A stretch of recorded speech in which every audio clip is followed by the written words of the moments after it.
할렐루야. 우리 옆에 분 오고 인사하겠습니다. 하나님은 당신을 매우 매우 사랑하십니다 하고 인사 한번 할까요? 하나님은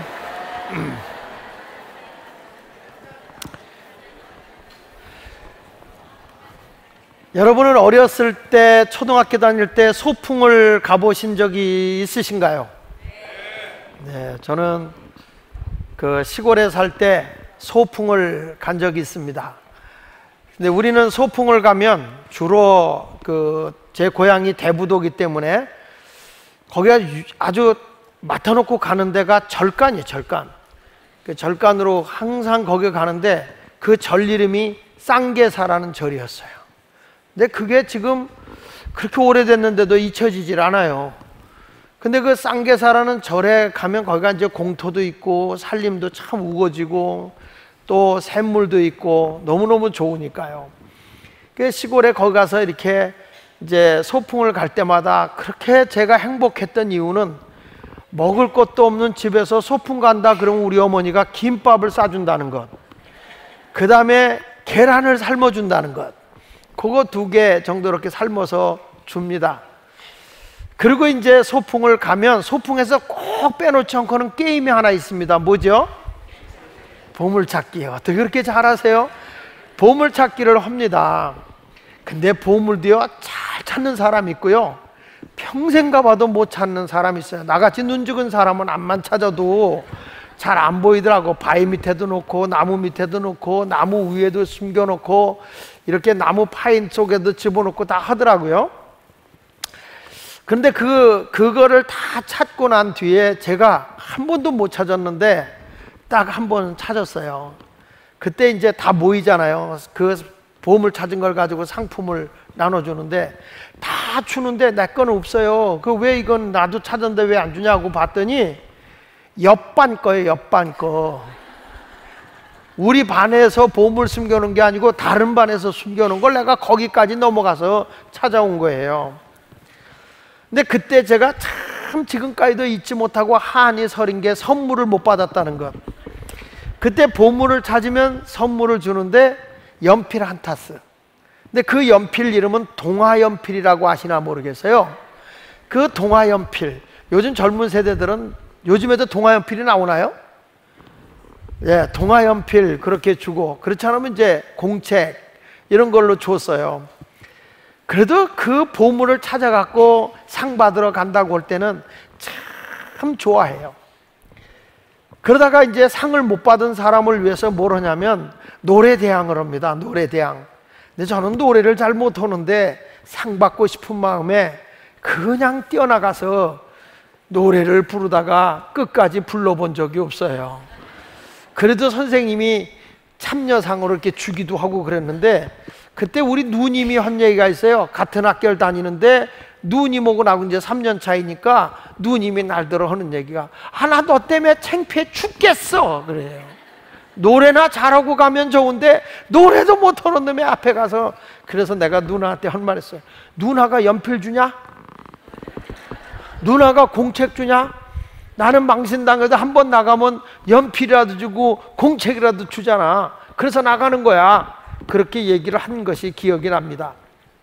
여러분, 보물 찾는다고 하는 것 그렇게 큰 보물이 아닌데 찾고 나면 어렸을 때 너무 행복해하고 좋아했는데, 오늘 성경에도 보면 바울이라는 사람이 영적인 감동을 받고 나서 그가 깨달은 게 뭐냐면 내가 그리스도의 비밀을 발견했다는 거예요.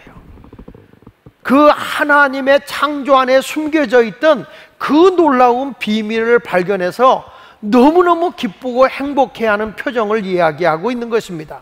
이 에베소서 3장은요, 그 1장에서 예수를 만나고 난 뒤에 너희가 옛날에는 그저 이방인이었고 하나님과 원수된 자였고 유대인과는 등지고 사는 사람이었지만은 예수 그리스도 안에 들어와서 우리는 한 지체가 되고 한 몸이 돼서 한 교회의 공동체를 이루고 있는 가족이다.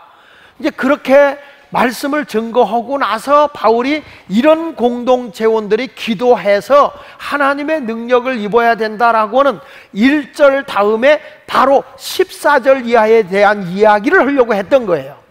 그런데 바울이 뒤늦게 깨닫고 흥분이 돼가지고 내가 그리스도의 비밀을 발견했다, 이 비밀스러운 깨달음을 얻게 됐다 해가지고 매우 흥분된 상태에서 기록한 내용이 오늘 본문의 내용이에요. 그래서 오늘은 그리스도의 비밀에 대한, 은혜의 비밀에 대한 말씀을 여러분에게 증거하면서 함께 은혜를 받도록 하겠습니다. 첫째는 예수 그리스도를 통해서 구원의 비밀을 이야기를 하고 있습니다. 내가 복음을 듣고 예수님 때문에 죄에서 사함받고 구원받아 내가 하나님 나라의 백성이 된 것도 감사한데, 우리 주님이 나에게 이방인에게 복음을 전할 수 있도록 사명을 주신 것도 너무 감사하다, 그렇게 얘기를 하면서 우리가 예수를 믿고 이렇게 교회 안에 들어오잖아요. 공동체 안에 들어오면 차별이 없어야 된다, 이렇게 말하는 겁니다. 거기 6절에 보니까 이렇게 말해요. 이는 이방인들이 복음으로 말미암아 그리스도 예수 안에서 함께 상속자가 되고, 그러니까 너는 많이 배웠으니까, 예수 오래 믿었으니까 하나님의 큰 그 상속될 복과 은혜를 혼자 받는 게 아니라는 거예요. 예수 안에 들어오면 함께 상속도 받고, 함께 지체, 한 몸이 되고, 함께 하나님의 약속한 것에 참여해서 구원도 받고 복도 받는다, 그 말이에요. 그러니까 여러분, 예수 안에 들어와서는 다 함께해요. 시대 차이와 상관없어요.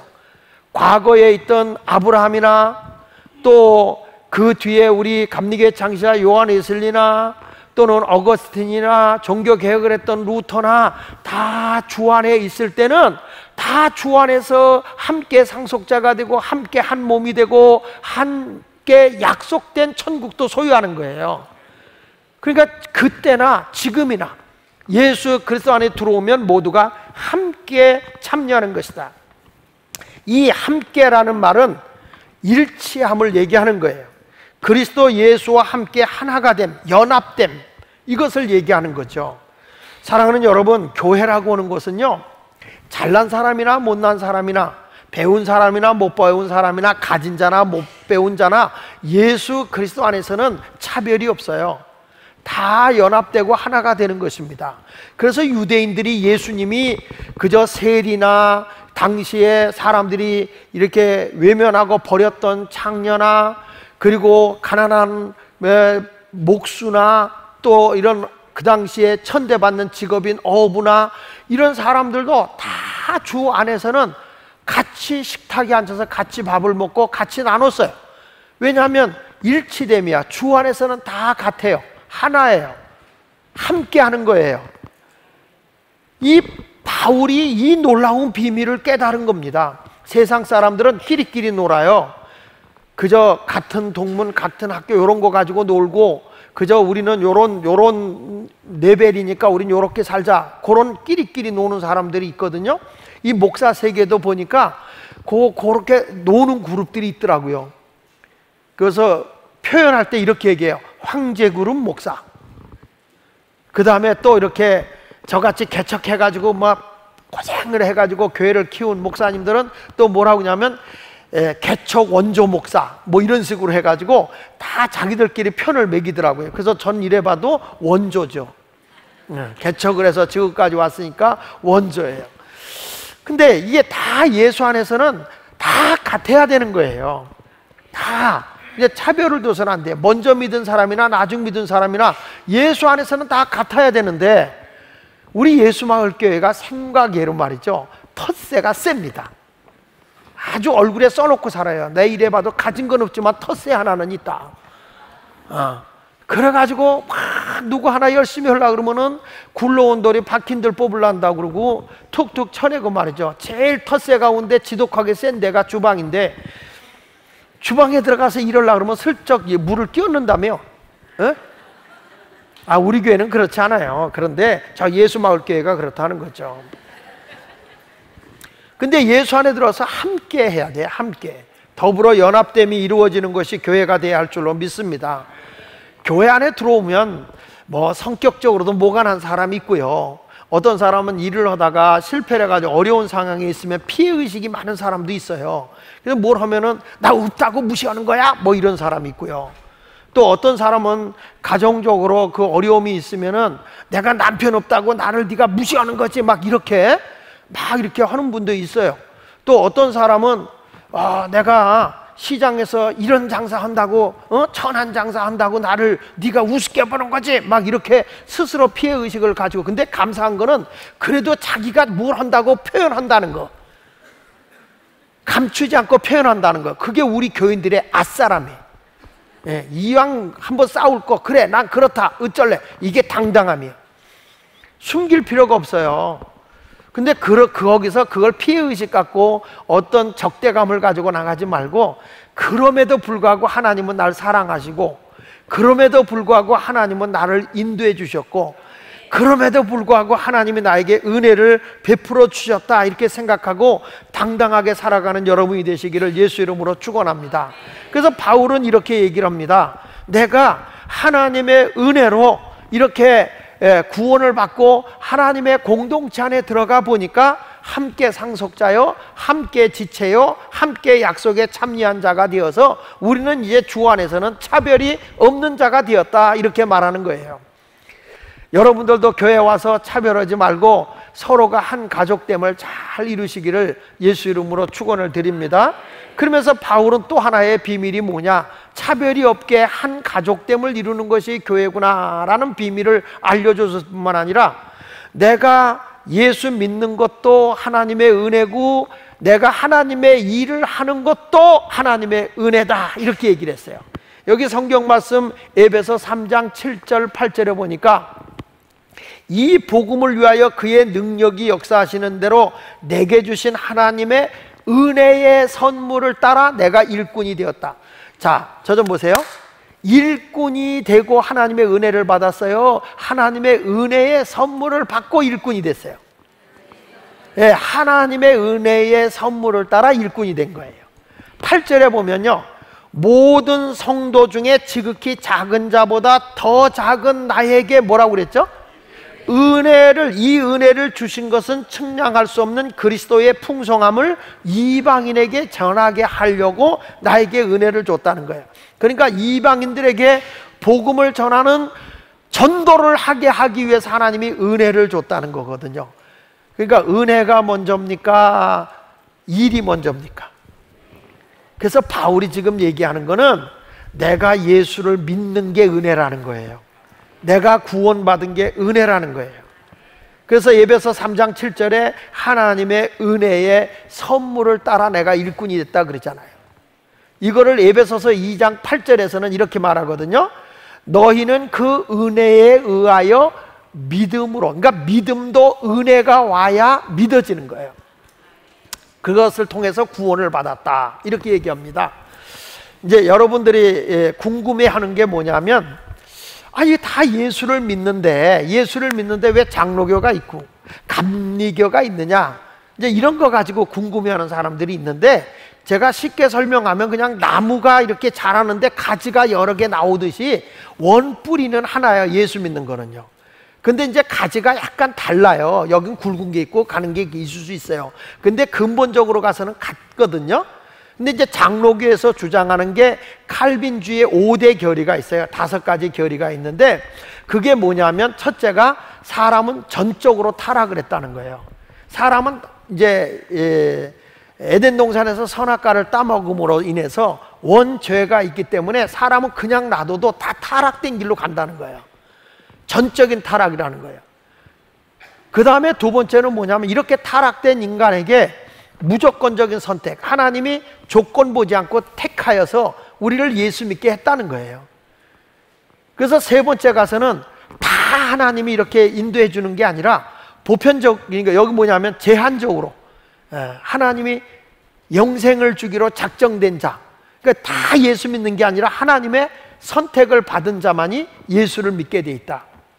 그리고 예수를 믿는데 하나님의 은혜가 오면은 난 예수 안 믿어요, 이렇게 거절할 수가 없다. 불가항력적 은혜라고 그래요, 이거를. 그리고 주님이 한번 은혜를 주면 우리가, 주님은 절대로 우리를 포기하지 않기 때문에, 내가 예수를 믿다가 중간에 타락을 하고 잘못돼도 주님은 마지막에 회개시켜서 천국으로 우리를 인도한다. 이게 이제 성도의 견인이에요, 견인. 이게 이제 장로교에서 주장하는 거거든요. 근데 요거와 이제 반대돼서 약간 좀 다르게 나가는 게 그 알미니안주의라는 게 있어요. 그게 뭐냐면 자유의지, 사람은 선택할 수 있다 하는 거예요. 그러니까 이 사람들은 뭐냐면 전적인 타락을 얘기하는데 이 알미니언은 부분적으로 타락했다. 완전히 타락한 게 아니라 사람이 자기 의지가 있어서 악을 행할 수도 있지만 안 할 수도 있는 거다. 이렇게 이제 자유의지가 있다. 그 다음에 무조건적인 선택을 얘기하는데 알미니언은 조건적인 선택이다. 하나님의 영접하고 주님을 믿으면 주님이 선택해서 구원해 주는 거다. 그리고 제한적 속죄인데 하나님이 선택한 자만 구원을 받는데 이 알미니안이라는 자유의지를 주장하는 교리는 보편적 은혜예요. 보편적 은혜. 이게 보편적 속죄. 모든 사람은 다 죄사함 받을 고난이 있다. 이제 이런 얘기예요. 그 다음에 이제 네 번째 불가항력적인 은혜를 얘기하는데 우리는 아니다. 사람은 자유의지가 있어서 거부할 수도 있고 받아들일 수도 있는 거다. 사람의 자유의지다. 그런데 장로교에서는 자유의지를 인정을 하질 않아요. 그 다음에 이제 다섯 번째는 성도의 견인, 한 번 구원은 영원한 구원이다 이 얘기하는데 이 알미니안이라고 하는 주의는 무슨 얘기냐면 아니야. 사람은 구원을 받았어도 타락하면 버림받을 수 있고 천국 못 갈 수 있는 거야. 구원 못 받아. 이렇게 주장하는 게 이제 알미니안인데 이 장로교에서 감리교회를 오해하는 게 뭐냐면 감리교회가 바로 이런 알미니안주의의 정신을 가지고 있기 때문에 감리교하고 다르다. 그래서 어느 교단에 어느 장로교는 지방에 가면 감리교가 이단이다 이렇게 말하는 데도 있어요. 저 전라도 지역이나 경상도 지역에 가면 그렇게도 얘기하는 분이 있어요. 근데 그거는 몰라서 그러는 거예요. 제가 얘기를 좀 해줄 테니까 그런 건 여러분들이 알아야 되니까 내가 오늘 이런 얘기를 해주는 거예요. 이게 무슨 얘기냐면 자 아까 우리가 보면 이런 말이에요. 너희가 그 은혜에 의하여 에베소 2장 8절에 보니까 너희가 그 은혜에 의하여 믿음으로 말미암아 구원을 얻는다 그랬죠? 에?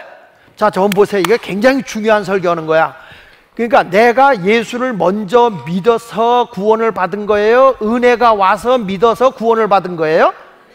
은혜가 온 거예요. 이거를 웨슬리는 뭐라고 했냐? 우리 감리교는 한번 따라해봅시다. 선행은총. 크게 해보세요. 선제적 은총. 예, 선제적 은혜라고 그래. 하나님이 먼저 은혜를 주어서 예수를 믿는다는 거예요. 먼저. 그러니까 내가 교회를 오게 된 것도 그냥 내가 결정하고 온 게 아니라 하나님이 나에게 교회를 갈 마음에 은혜를 줬다는 거예요. 은혜를 주어서 왔다는 거예요. 그러니까요 똑같은 얘기야. 그러니까 이 루터가 말한 대로 사람은 전적인 타락을 했다 하는데 웨슬리도 그 얘기를 해요. 사람은 전적으로 다 타락을 했다. 우리 감리교도 타락을 해서 하나님을 찾을 능력도 없고 고난도 없어. 그래서 하나님을 안 찾아. 그런데 하나님이 먼저 은혜를 주면 주님을 찾게 돼 있다는 거예요. 그러니까 이게 죄송해요. 말장난이요. 다 하나님의 은혜예요. 하나님의 은혜. 믿으시면 아멘 하세요. 그러니까 사람은 원죄가 있고 인간적인 타락이 있기 때문에 내가 하나님을 찾을 고난이 없는데 하나님이 먼저 은혜를 주기 때문에 내 인격도 내 책임감도 나에게 주어져서 내가 하나님을 선택할 수 있는 힘이 와졌다는 거예요. 그걸 우린 자유의지라고 하는데 그것이 하나님의 은혜가 오기 전에 의지가 있는 게 아니라 이미 우리는 타락되어 있기 때문에 하나님의 의지가 없어요. 그런데 하나님의 은혜가 오니까 아이고 주님을 믿어야 되겠다는 의지가 살아났다 그 얘기예요. 이해가 되나 모르겠네. 쉽게 설명하는데도 이거를 이해를 못하면 안 돼요. 그래서 여러분들이 어디를 가든지 강조하는 게 이단한테 넘어가지 않으려면 이런 기본적인 것을 알아야 되는 거예요. 그러니까 타락한 인간 속에서 먼저 하나님이 은혜로 활동하셔서 우리를 구원해 주셨다. 아멘. 그러니까 먼저 하나님의 은혜입니다. 근데 내가 예수 믿어서 의로워지기 전에 은혜가 와서 이제 신앙생활 하요. 신앙생활 하고 나면 그걸로 끝나는 게 아니라 이제 장로교하고 우리하고 약간 다른 게 뭐냐면 그러나 우리가 예수 믿어 구원은 받았어도 성품이나 생활이나 도덕적인 것은 우리가 훈련을 통해서 거룩한 삶을 살아야 된다. 성화라고 그래요, 그걸. 그래서 이 성화 훈련이 돼서 그리스도인이 완전하게 되면 나타나는 게 뭐냐면 사랑이다, 사랑. 한번 따라 합시다. 그리스도인의 완전.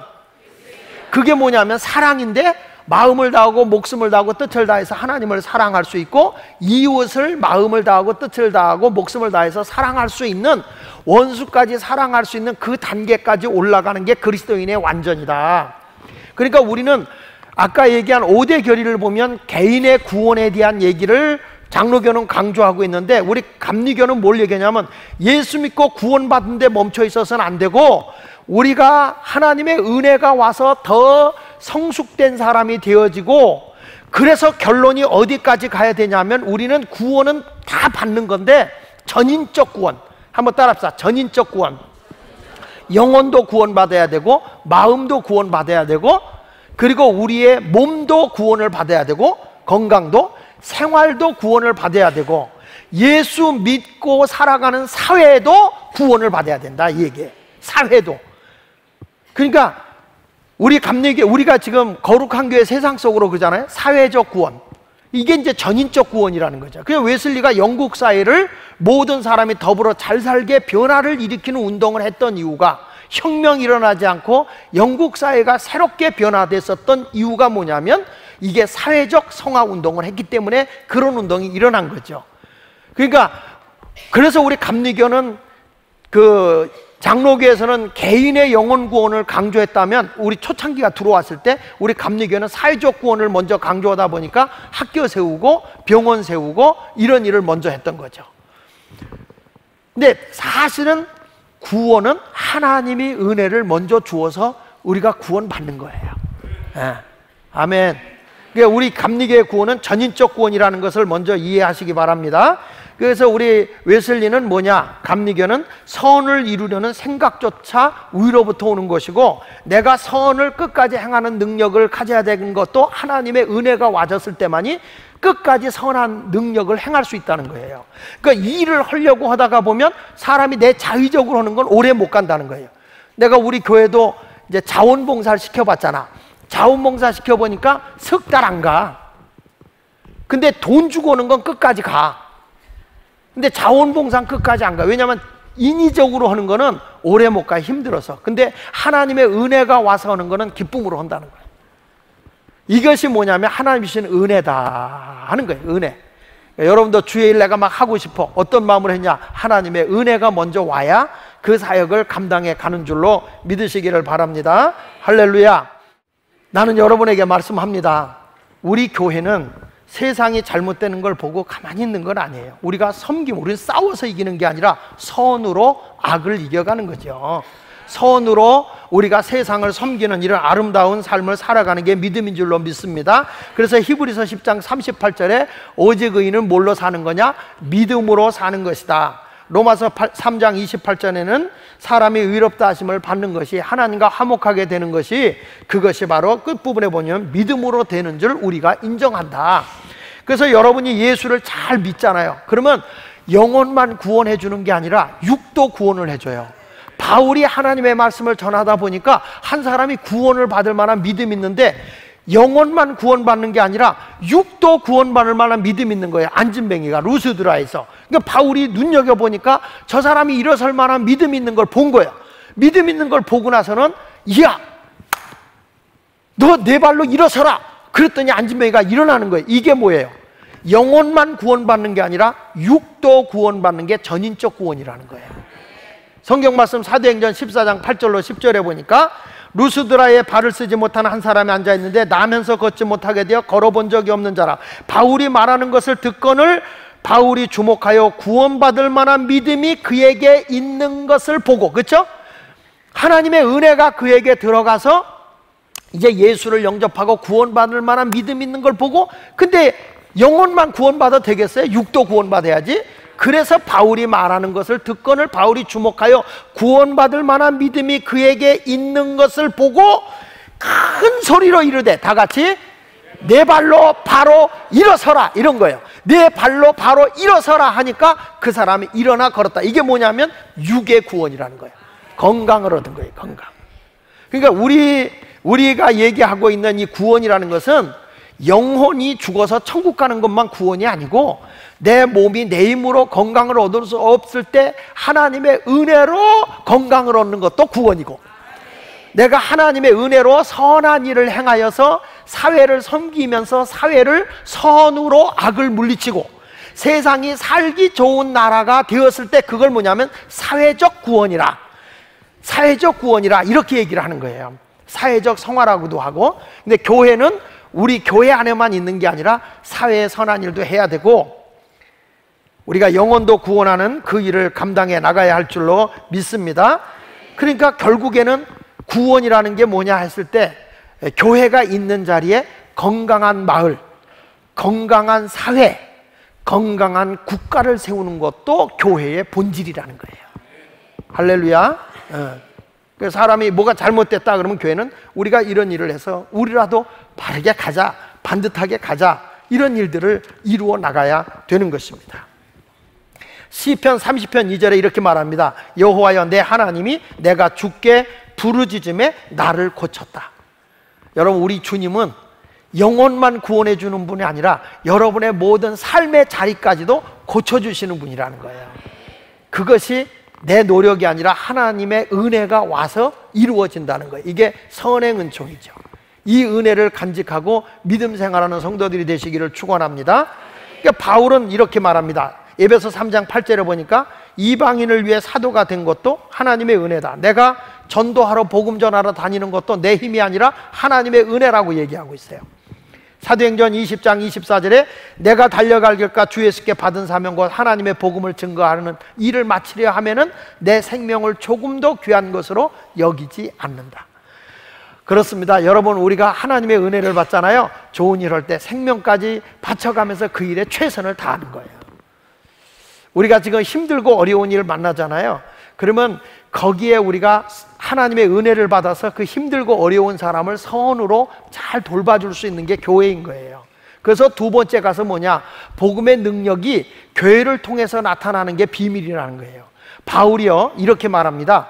여기 9절에 보면 영원부터 만물을 창조하신 하나님 속에 감추어졌던 비밀의 경륜이라고 그랬어요. 이 경륜이라는 것은 오이코노미아, 하나님의 경영계획이라는 거예요.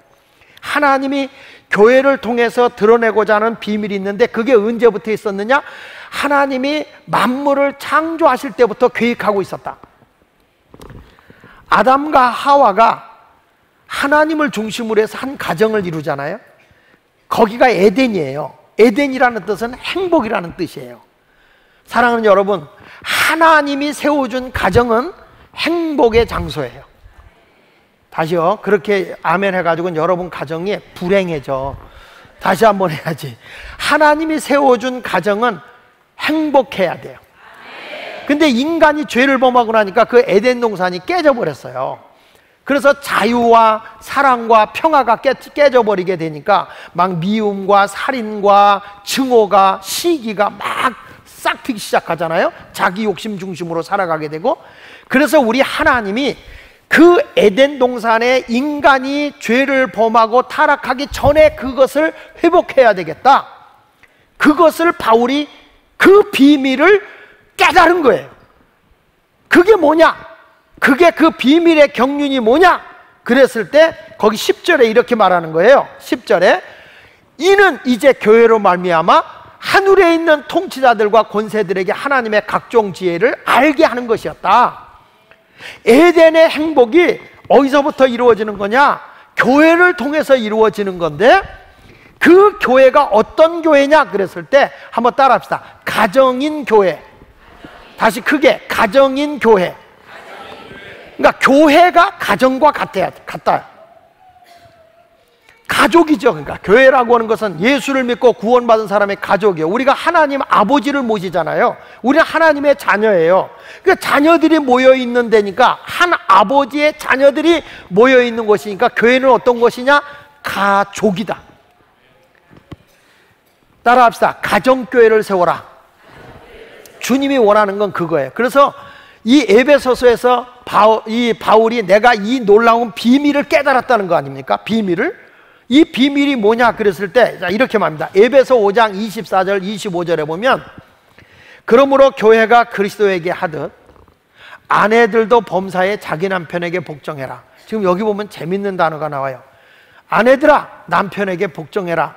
이렇게 하는 게 아니라 교회가 예수 그리스도에게 복종하는 것처럼 아내들도 남편에게 뭐 해라? 복종해라. 그 다음에 25절에 보니까 또 이렇게 말해요.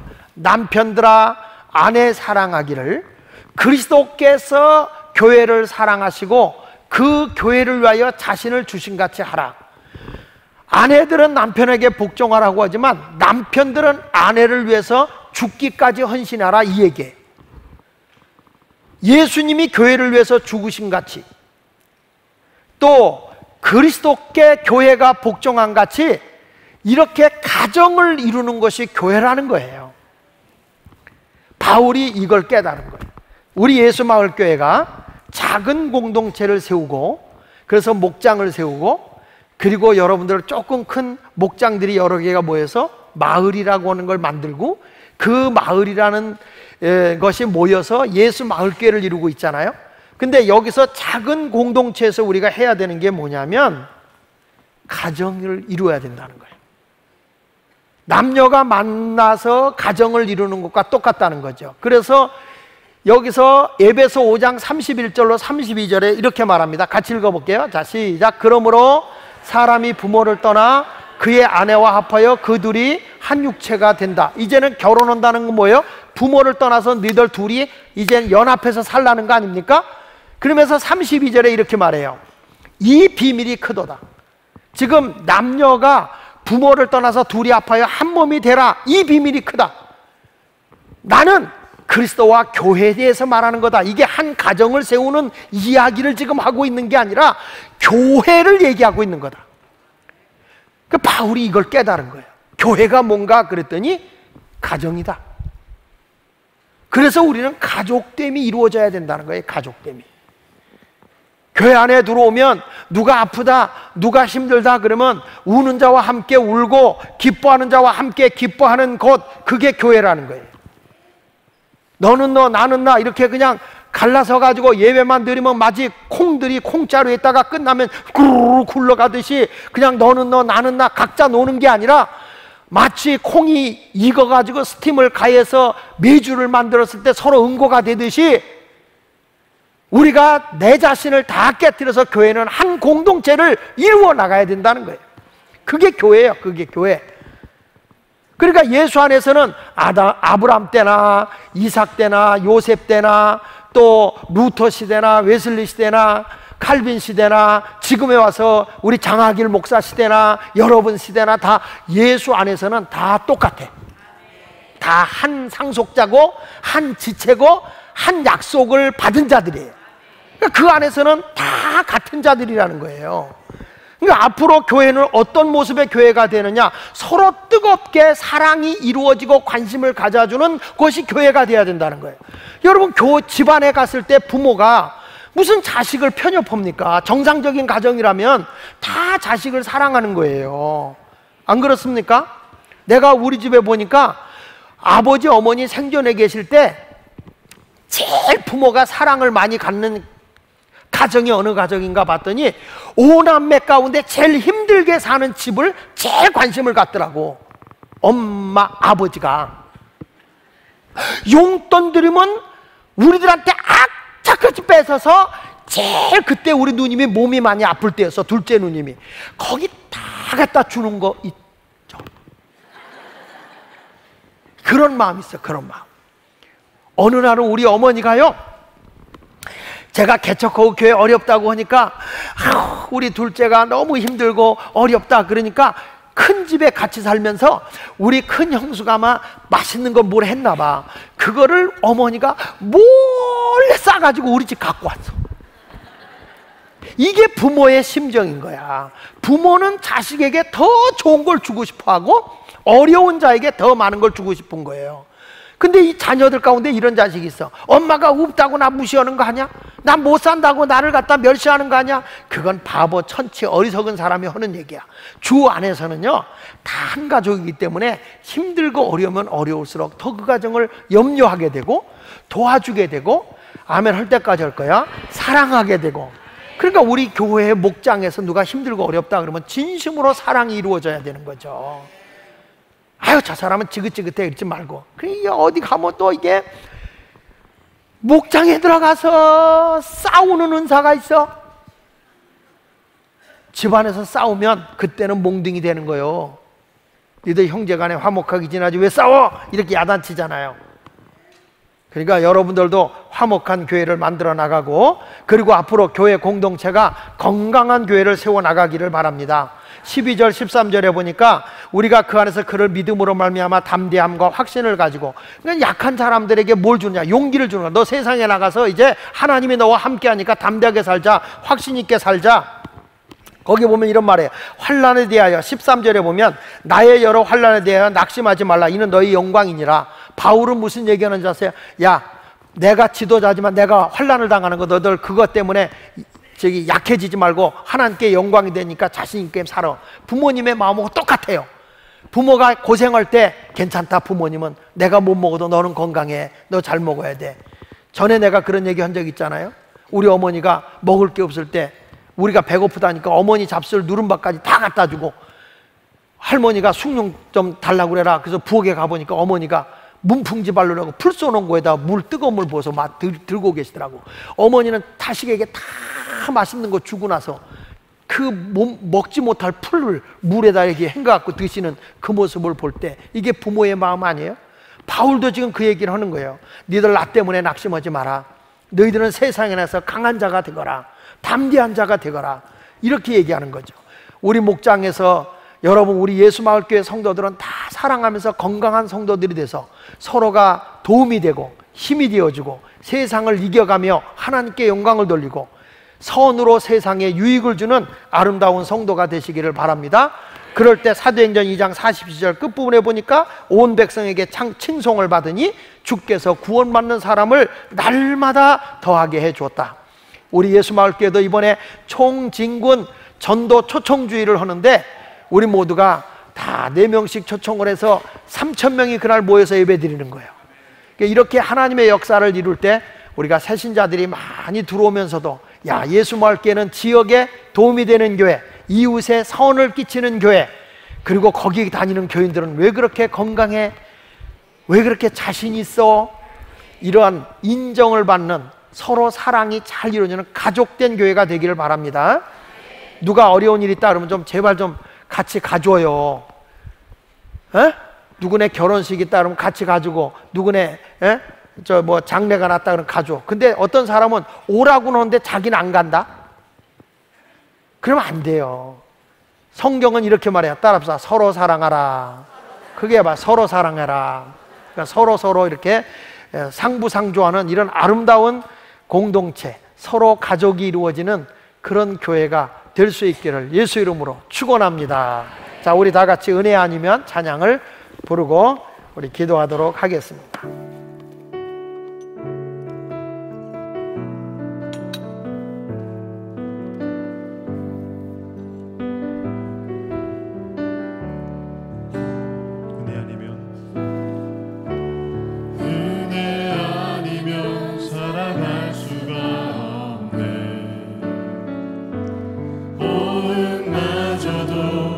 주의 것이니 세상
손을 감으시고 사랑하는 여러분, 오늘 바울이 놀라운 비밀을 깨닫고 흥분한 것이 뭐냐면 교회가 가족이라는 것이에요. 가정을 이루는 것이 교회라는 거예요. 내가 은혜로 예수 믿는 것도 하나님이 먼저 은혜를 베풀어 준 것이고, 내가 선한 일을 할 수 있는 것도 은혜를 베풀어 줬기 때문이라는 거예요. 사랑하는 여러분, 이 세상 나 혼자 사는 거 아닙니다. 하나님이 은혜를 먼저 주시기 때문에 우리는 서로 사랑할 수 있는 가족을 이루는 공동체가 되어야 할 줄로 믿습니다. 우리 그런 교회를 덕으로, 사랑으로, 온유함으로 서로 품어주고 감싸주는 아름다운 교회가 되게 해 주옵소서. 다 같이 한 음성으로 기도하겠습니다. 할렐루야. 살아계신 하나님.